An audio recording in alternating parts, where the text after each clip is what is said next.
Pernahkah kita bertanya, mengapa jutaan manusia dari seluruh penjuru dunia setiap tahun menangis, berdoa, dan bersujud di hadapan sebuah bangunan batu sederhana di Makkah yang disebut Ka'bah? Apakah yang menjadikannya begitu agung, begitu suci, dan begitu dicintai? Tahukah kita, bahwa bangunan itu didirikan bukan oleh raja, bukan oleh arsitek agung, tapi oleh seorang hamba Allah yang diuji dengan pengorbanan luar biasa, Nabi Ibrahim, alaihi salam, bersama putranya tercinta, Nabi Ismail, alaihi salam. Mari kita resapi, kita hayati, kisah agung di balik batu-batu Ka'bah, agar hati ini kembali hidup dan iman kita semakin kuat.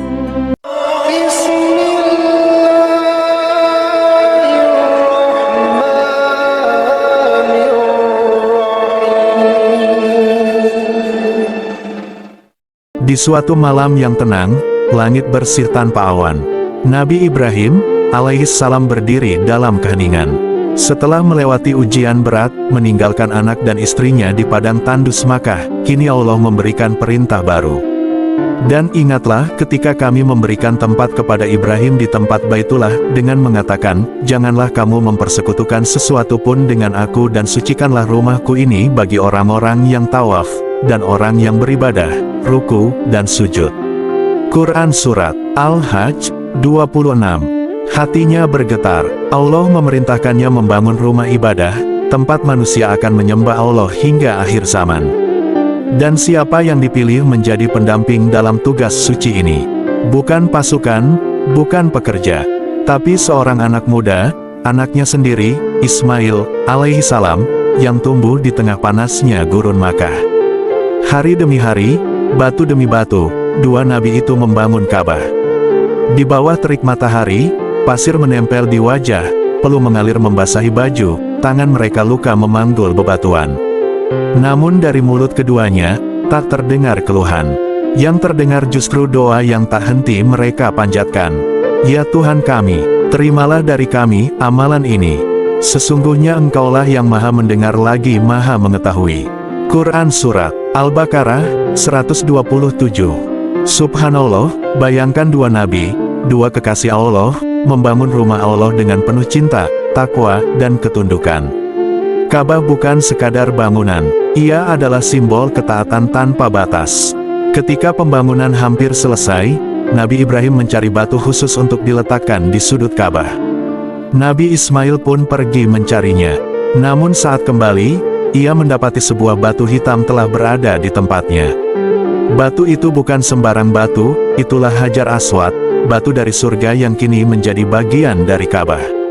Dan sejak saat itulah, Hajar Aswad menjadi jejak sejarah surga di bumi, yang hingga kini dicium oleh jutaan jamaah haji sebagai tanda cinta dan sunnah Rasulullah. Setelah Ka'bah selesai dibangun, Allah memerintahkan Nabi Ibrahim melakukan satu tugas terakhir. Dan serulah manusia untuk mengerjakan haji, niscaya mereka akan datang kepadamu dengan berjalan kaki dan mengendarai unta yang kurus, mereka datang dari segenap penjuru yang jauh. Quran Surat Al-Hajj 27. Nabi Ibrahim pun naik ke sebuah bukit, lalu menyerukan, wahai manusia, Allah telah membangun rumah ini, maka berhajilah kalian. Suara itu dikirim oleh Allah ke seluruh pelosok dunia, hingga ruh-ruh manusia yang belum lahir pun mendengarnya. Dan barang siapa yang menjawab seruan itu, maka suatu hari, ia akan melangkahkan kaki ke Baitullah. Saudaraku, apa yang bisa kita pelajari dari kisah ini? 1. Ketaatan tanpa syarat. Nabi Ibrahim tidak bertanya mengapa atau bagaimana. Ia hanya taat. 2. Peran keluarga dalam ibadah. Ismail bukan hanya anak, tapi rekan dakwah, pendamping ibadah. Mari kita ajak keluarga kita mencintai rumah Allah.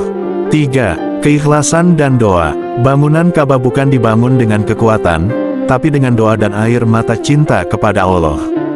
4. Seruan haji adalah seruan dari langit. Jika hatimu rindu ke Makkah, itu mungkin karena kau pernah menjawab seruan Nabi Ibrahim di alam ruh dulu.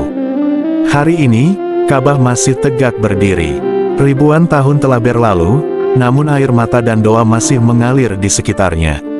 Setiap salat, wajah kita menghadap ke arahnya. Setiap haji, langkah kita menuju padanya. Ka'bah bukan bangunan biasa, ia adalah simbol keimanan, ketaatan, dan cinta kepada Allah. Saudaraku, jika Nabi Ibrahim dan Ismail bisa mewakafkan hidup mereka untuk satu bangunan suci, maka apa yang sudah kita persembahkan untuk agama ini? Apakah kita sudah membangun Ka'bah dalam hati kita sendiri? Mari kita hidupkan kembali semangat Nabi Ibrahim dan Ismail. Bangunlah Ka'bah dalam dirimu, hati yang suci, jiwa yang tunduk, dan amal yang ikhlas.